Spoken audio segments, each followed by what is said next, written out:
Ladies and gentlemen, my name is Goldman.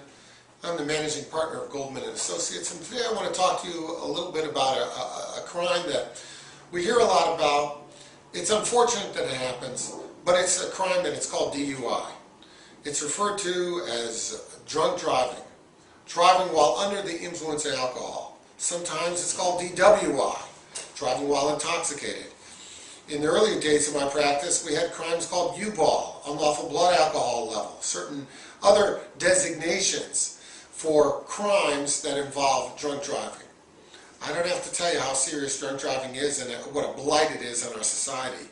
You don't have to go too far to find somebody who's been impacted by a drunk driver, either a family member who got arrested for it and put in jail for it, or God forbid somebody who was injured or killed by a drunk driver.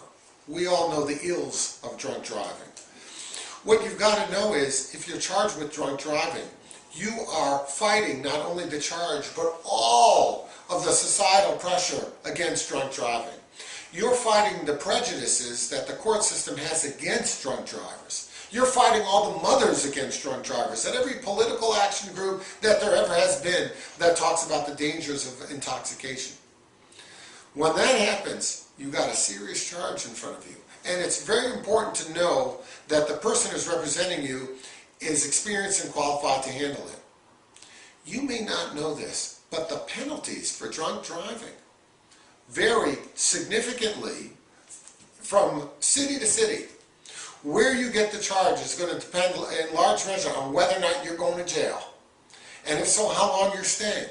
There are some municipalities where your first offense, you've never done anything wrong in your life, you had a couple cocktails with dinner, there was no accident, but the police officer thought you were weaving, he smelled a little alcohol, he wrote you the ticket. There are some municipalities where you're going to jail for 30 days or more, and there's nothing anybody can do to stop it.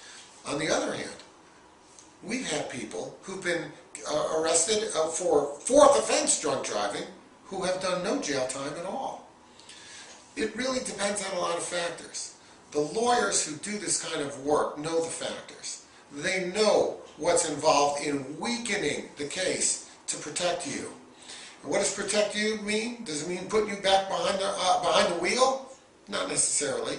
It may mean keeping you out of jail though, and it may mean giving you the opportunity to get into a program and get your arms around the alcohol situation so that, God forbid, something tragic doesn't happen. That's what protecting you means.